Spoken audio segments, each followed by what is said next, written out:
రేపు జగిత్యాల్లో కేసీఆర్ భారీ బహిరంగ సభ నిర్వహించబోతున్నారు. జీవన్ రెడ్డి చేరికతో పాటుగా బీఆర్ఎస్ పార్టీ కొత్త వ్యూహం కూడా రేపటి నుంచి అమల్లోకి రాబోతోంది.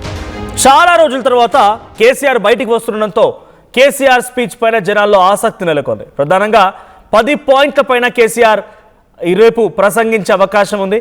ప్రభుత్వం మీద వస్తున్నటువంటి అవినీతి ఆరోపణలు ఒకటి, మంత్రుల యొక్క కబ్జా విషయంలో ఆయన మాట్లాడే అవకాశం ఉంది.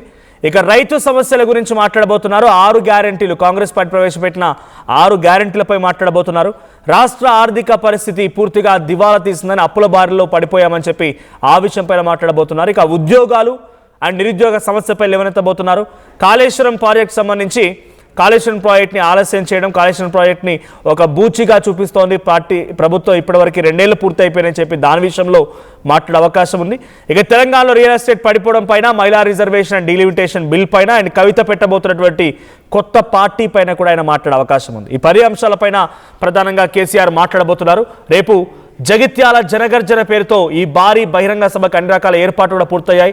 సో చాలా రోజుల తర్వాత రేపు కేసీఆర్ బయటికి రాబోతున్న నేపథ్యంలో కేసీఆర్ ఏం మాట్లాడబోతున్నారు, కేసీఆర్ ఎలా ప్రసంగిస్తారు, సో రేపటి నుంచి ఇక కంప్లీట్గా పబ్లిక్లోనే ఉంటారా, మళ్ళీ ఆయన ఫామ్ హౌస్కే పరిమితం అవుతారా, ఎలా ఉండబోతుందో చూడాలి. బట్ రేపైతే జగిత్యాల జనగర్జన పైన బీఆర్ఎస్ పార్టీ రాష్ట్ర స్థాయి నాయకత్వంతో పాటుగా ప్రతి ఊరూరా ఉన్నటువంటి బీఆర్ఎస్ పార్టీ కార్యకర్తల్లో కూడా చాలా జోష్ నిండుకుందని చెప్పాలి.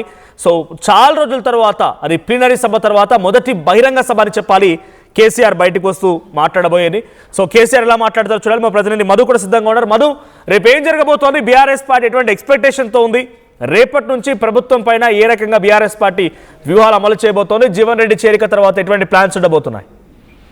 ఎగ్జాక్ట్లీ, యాక్చువల్గా అయితే ఈ నెల 27కు పార్టీ భారీ పెద్ద ఎత్తున బహిరంగ సభ ద్వారా ప్లీనరీ నిర్వహించాలనేటువంటి ఆలోచన ఉండే, దాన్ని విరమించుకున్నట్టుగా పార్టీ వర్గాల్లో సమాచారం అంతా ఉంది. దాని ప్లేస్ లో జీవన్ రెడ్డి జాయినింగ్ నే పెద్ద ఎత్తున ప్రొజెక్ట్ చేయాలి, అక్కడి నుంచే ఒక సమాచారం ఇవ్వాలి క్యాడర్ కి, రాష్ట్ర ప్రజలకు అనేటువంటిది బీఆర్ఎస్ పార్టీ ఒక వ్యూహాత్మకంగా ఈ జగిత్యాల జీవన్ రెడ్డి జాయినింగ్ సభను ఎంచుకున్నట్టుగా తెలుస్తా ఉంది. యాక్చువల్ గా అయితే ఈసారి ప్లీనరీని కాస్త వాయిదా వేసుకొని కేవలం పార్టీ ఆఫీస్ లోనే నిర్వహించాలన్నటువంటి ఒక నిర్ణయానికి వచ్చారు. ప్రస్తుతం జగిత్యాలలో బీఆర్ఎస్ ఏర్పాటు చేస్తున్నటువంటి జాయినింగ్ సభ కేవలం జీవన్ రెడ్డిని జాయిన్ చేసుకోవడానికే కాకుండా చాలా రోజుల తర్వాత కేసీఆర్ బయటకు వస్తున్నారు కాబట్టి దీన్ని ఒక రాజకీయ వ్యూహంగా బీఆర్ఎస్ పార్టీ భావిస్తా ఉంది. అక్కడి నుంచి కేసీఆర్ ఒక కీలకమైనటువంటి ఉపన్యాసం చేయనున్నారు. కేసీఆర్ స్పీచే ఈ సభలో మొత్తం హైలైట్ గా ఉండేలా, రాష్ట్ర ప్రజలంతా కూడా దీన్ని గమనించేలా, అబ్జర్వ్ చేసేలా కేసీఆర్ స్పీచ్ ని సిద్ధం చేశారు. దాంట్లో ఇప్పటికే బీఆర్ఎస్ పదే చెప్తున్నటువంటి అంశాలను కేసీఆర్ స్టైల్లో, కేసీఆర్ మాటల్లో, ఆయన చాలా వాడివేడిగా ఆయన మాటల్లో కాంగ్రెస్ ప్రభుత్వాన్ని టార్గెట్ చేయనున్నట్టుగా తెలుస్తా ఉంది. నెంబర్ 1 వచ్చేసి కాంగ్రెస్ పార్టీకి సంబంధించిన ప్రభుత్వ అవినీతి.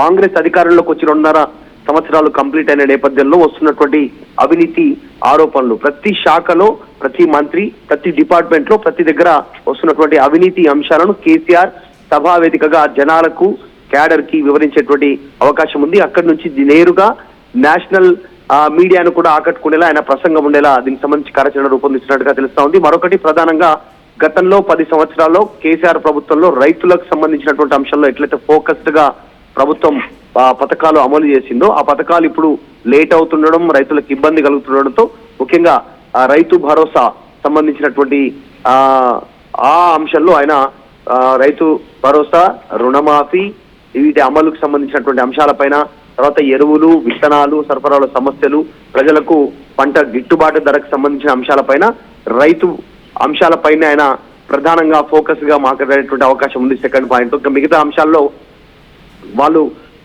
హామీల అమలు, గతంలో ఇచ్చినటువంటి 6 గ్యారెంటీలకు సంబంధించిన అమలు విషయంలో మహాలక్ష్మి కానీ, రైతు భరోసా కానీ, గృహజ్యోతి కానీ, తర్వాత 2500, 4000 రూపాయల పెన్షన్ కానీ, ఇట్లా వీటన్నిటికీ సంబంధించిన అంశాలను మరొకసారి అయినా ఈ సభా వేదిక ద్వారా టార్గెట్ చేసే అవకాశం కనిపిస్తా ఉంది. దానికి రీజన్ 2.5 సంవత్సరాలు కంప్లీట్ కావడం, ఇవ్వాల్సినంత సమయం అయిపోయింది ఈ అనేటువంటి స్టేట్మెంట్. తర్వాత ఆర్థిక పరిస్థితి, ప్రస్తుతం రాష్ట్రంలో ఆర్థిక పరిస్థితి బాగలేకపోవడం, దానికి అడ్మినిస్ట్రేషన్ చేత కాకపోవడమే, కాంగ్రెస్ వైఫల్యం వల్లనే రాష్ట్రం ఈ రోజు అధోగతి పాలైంది అనేటువంటిది ఆయన సభా వేదికగా కేసీఆర్ డైరెక్ట్ గా కాంగ్రెస్ ప్రభుత్వాన్ని టార్గెట్ చేయనున్నారు మనోజ్. కాకపోతే ఎక్కడ కూడా ఆయన ముఖ్యమంత్రి రేవంత్ రెడ్డి పేరు తీసుకునేటువంటి అవకాశం ఉండకపోవచ్చు. అసలు ఆయన రేవంత్ రెడ్డి పేరు లేకుండానే కాంగ్రెస్ ప్రభుత్వాన్ని టార్గెట్ చేసేటువంటి సిచ్యువేషన్ కనిపిస్తా ఉంది. అందులో భాగంగానే పేరు లేకుండా కాంగ్రెస్ ప్రభుత్వాన్ని, కాంగ్రెస్ పార్టీకి సంబంధించిన అవినీతిని, వారి అడ్మినిస్ట్రేషన్ వైఫల్యాలను ఆయన టార్గెట్ చేసే అవకాశం ఉంది. తర్వాత ఉద్యోగం, నిరుద్యోగులకు సంబంధించినటువంటి అంశంలో మొన్న జరిగినటువంటి సార్వత్రిక ఎన్నికల్లో కాంగ్రెస్ గ్రౌండ్ లోకి వెళ్ళింది, నిరుద్యోగులతోనే ప్రచారం చేసింది. ఒక రకంగా ఓటమికి అదొక కారణం. సో వారి విషయాన్ని మళ్ళీ కేసీఆర్ లేవనెత్తేటువంటి అవకాశం ఉంది. నిరుద్యోగ వృత్తి కానీ, ప్రభుత్వ ఉద్యోగాలకు సంబంధించి యువతలో నిరాశ పెరుగుతున్నటువంటి అంశం కానీ, వీటన్నిటిపైన. తర్వాత నెక్స్ట్ ఒక అంశం కాళేశ్వరం. బీఆర్ఎస్ ఓటమికి కాళేశ్వరంలో జరిగినటువంటి అవినీతి ప్రధాన కారణం అనేటువంటిది కాంగ్రెస్ ప్రజల్లోకి తీసుకెళ్లింది. ఇది ఒక ప్రధానమైనటువంటి అంశం. సో ఈ అంశంలో కూడా ఆయన మాట్లాడనున్నారు. కావాలనే కాళేశ్వరం పైన దుష్ప్రచారం చేశారు.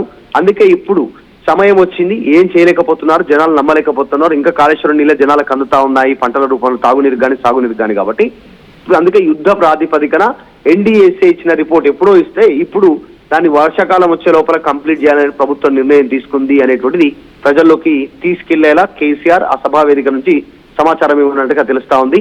అందులో భాగంగానే కేసీఆర్ సభ జగిత్యాల 20వ తారీఖు పెట్టుకున్నటువంటి సభ టైంలోనే ఎగ్జాక్ట్లీ మేడిగడ్డకి ముఖ్యమంత్రి రేవంత్ రెడ్డి వెళ్తా ఉన్నారు మంత్రులతో కలిసి అదే సమయంలో.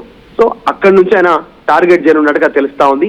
కాళేశ్వరం కరెక్ట్, కేవలం ప్రచారం చేసింది కాంగ్రెస్, అబద్ధాలు ప్రచారం చేసింది, జనాలు నమ్మే పరిస్థితి లేదనేటువంటిది ఆయన అక్కడ మాట్లాడున్నారు. తర్వాత మేజర్ అంశం రియల్ ఎస్టేట్. ఆర్థికంగా అనేక మందికి నష్టాన్ని కలిగిస్తున్నటువంటి పరిస్థితి.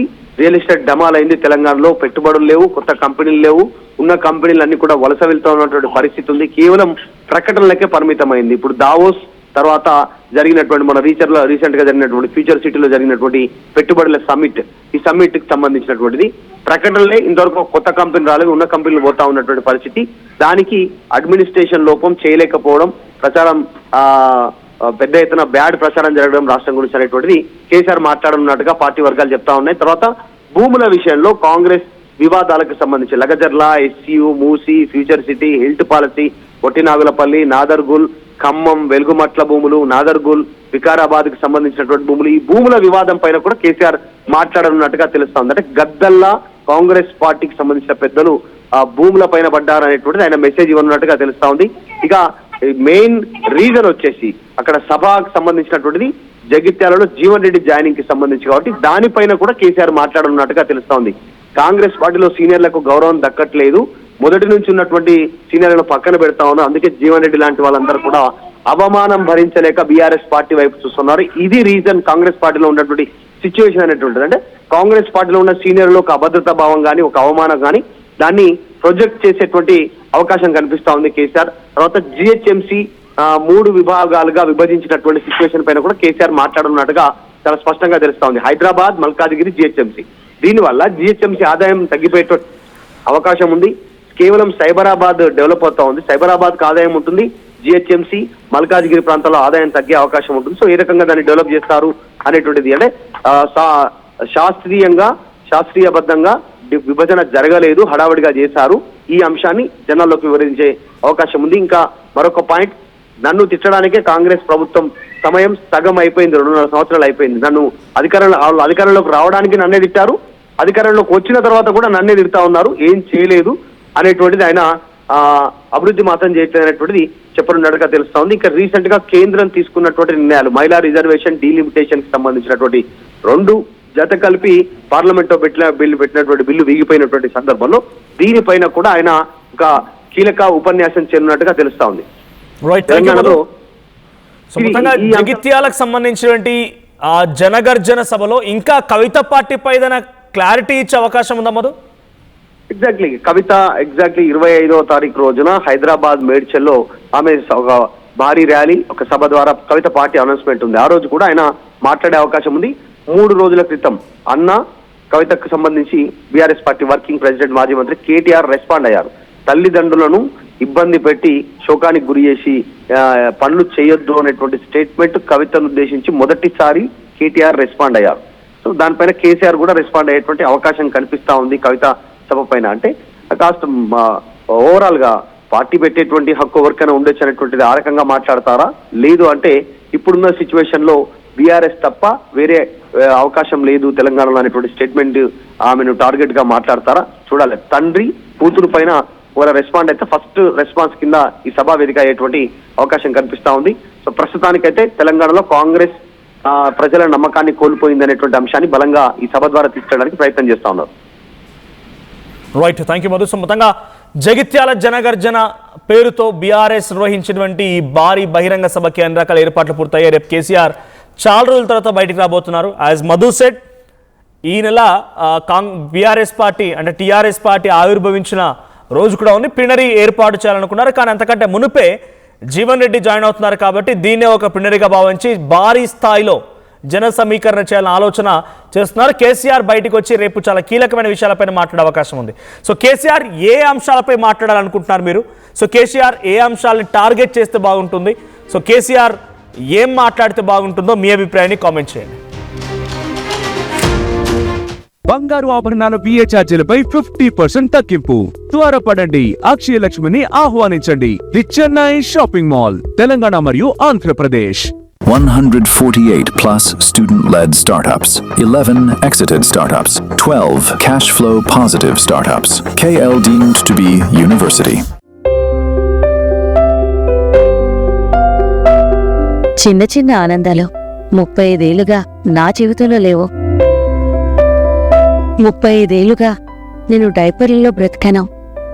6 సెంటీమీటర్ల ఫిస్టులా నా మూత్రాశయంలో లీక్ కారణమైంది. ఎవరూ నాకు సహాయం చేయలేకపోయారు. ఏఐఎన్యూలో వైద్యులను కలిసే వరకు అక్కడ వారు రోబోటిక్ శస్త్రచికిత్సతో నాకు పరిష్కారం ఇచ్చారు. వారు నా ఆత్మవిశ్వాసాన్ని కూడా తిరిగిచ్చారు. Precision care makes it possible. The Center for Robotic Surgery at AINU